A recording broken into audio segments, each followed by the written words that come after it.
안녕하세요. 오랜만에 찾아온 소소한 Q&A입니다. 오늘도 보호자분의 사연을 들어보겠습니다. 선생님 안녕하세요. 저는 18개월 아이를 키우고 있는 보호자입니다. 저희는 미디어를 최대한 안 보여주려고 노력을 하고 있습니다. 집에 TV도 없앴고요. 핸드폰이나 패드 같은 것들도 아이 앞에서는 최대한 안 하려고 노력 중입니다. 그런데 가끔 저희가 핸드폰이나 미디어를 사용할 때는 아이가 본인 동영상을 보고 싶어 하면서 좋아할 때나 아니면 멀리 계신 부모님들, 조부모님들과 영상통화를 할 때입니다. 이런 영상통화도 미디어 하나로 보고 제한을 해야 되는 건지, 지금까지 영상통화를 많이 했는데 혹시나 아이에게 나쁜 영향을 준 건 아닌지 걱정이 됩니다. 네, 이렇게 사연을 주셨는데요. 정말 대단하십니다. 18개월 아이인데 미디어 대부분 안 보여주시고 또 집에 TV도 없었다니 부모님의 노력이 느껴지는데요.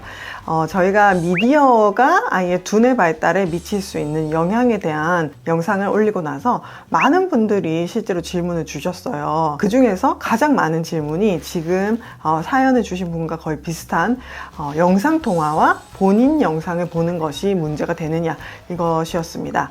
우선 영상통화부터 먼저 확인해 볼게요. 우리가 미디어가 특히 어린아이들에게는 발달에 긍정적이진 않다. 미디어를 장시간 노출했을 때는 부정적인 영향이 있을 수 있다고 말한 그 첫 번째 이유는 미디어가 너무 일방향적인 자극이라서 그렇죠.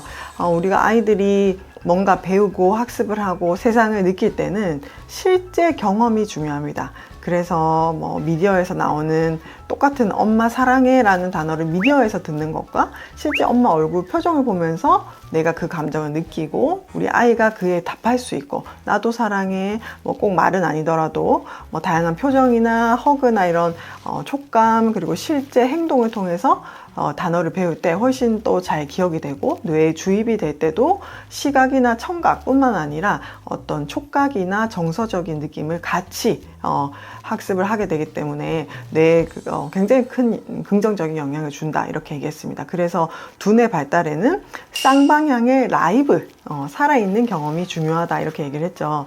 근데 미디어는 일방향이기 때문에 그 자극이 그렇게 질적으로 좋지 않다, 이렇게 얘기했습니다. 그런데 생각을 해보시면 영상통화는 어떠세요?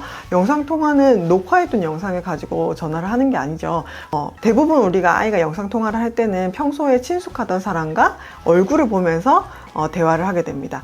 그러면 이것이 이제 말이 완벽하지 않은 아이들은 청각적으로 그냥 귀로 듣고 할머니 안녕, 누구누구야 하는 것보다는 얼굴을 보면서 이렇게 얼굴 표정을 읽고 또 얼굴에서 느껴지는 그 할머니의 느낌, 정서, 이런 것들을 같이 아이가 읽을 수 있기 때문에 실제로 그냥 전화통화보다 훨씬 질적으로 좋다고 할 수가 있겠죠. 그리고 이 영상통화는 이 아이가 일방적으로 부모나 조부모의 음성을 듣는 것이 아니라 그 표정을 보면서 아이도 반응을 할 수 있고, 또 아이가 반응한 것에 따라서 조부모님이나 영상통화를 하시는 분이 또 반응을 해줄 수가 있습니다. 그래서 실시간 라이브 영상이기 때문에 쌍방향 경험이 된다고 볼 수 있습니다.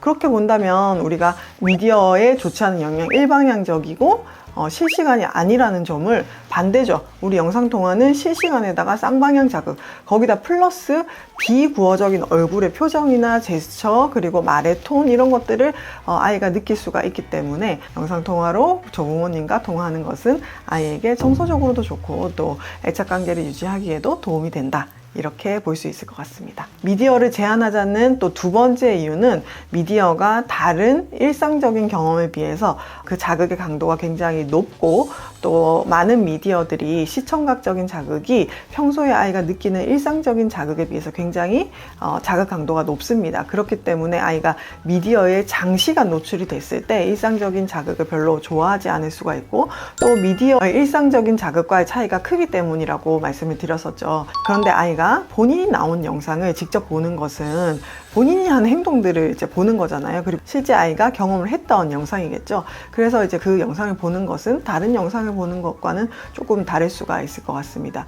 그리고 대부분 본인이 노래를 하거나 춤을 추거나 본인이 밥을 먹는 영상을 본다는 것은 대부분 또 보호자분들과 같이 보실 거기 때문에 일반적인 미디어와 완전히 똑같다고 볼 수는 없을 것 같습니다. 그런데 이것도 예를 들어서 본인이 찍은 영상을 뭐 1시간, 2시간 오래 본다. 그러면은 이제 문제가 되겠죠. 이것도 아이가 쌍방향으로 다양한 경험을 해야 되는데 그렇지 못하게 되는 요인이 될 수가 있습니다. 그래서 많은 분들이 오해를 하시는 것 중에 하나가 그럼 미디어가 그렇게 무조건 나쁘냐? 우리 모두 미디어 보고 자랐는데 그럼 우리 다 나쁘게 되어야 되는 거 아니냐? 이렇게 말씀을 주셨는데 미디어 자체가 절대 악이다 이런 뜻은 아닙니다. 다만 우리 18개월, 10개월, 15개월 아이들이 하루 24시간 중에 미디어가 차지하는 시간이 너무 많다 보면은 다른 활동을 하면서 충분히 신체 발달을 하고 감각적인 경험을 해야 될 그 비율이 줄어들기 때문에 특히 24개월 이전에는 미디어를 권유하지 않는 것이지요. 미디어를 그 24개월 이전에 한두 번 혹은 하루에 10분 봤다고 해서 그게 뇌에 치명적인 영향을 주는 것은 아닙니다.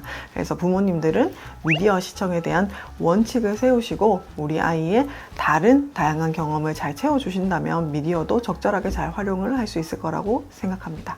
여기까지입니다.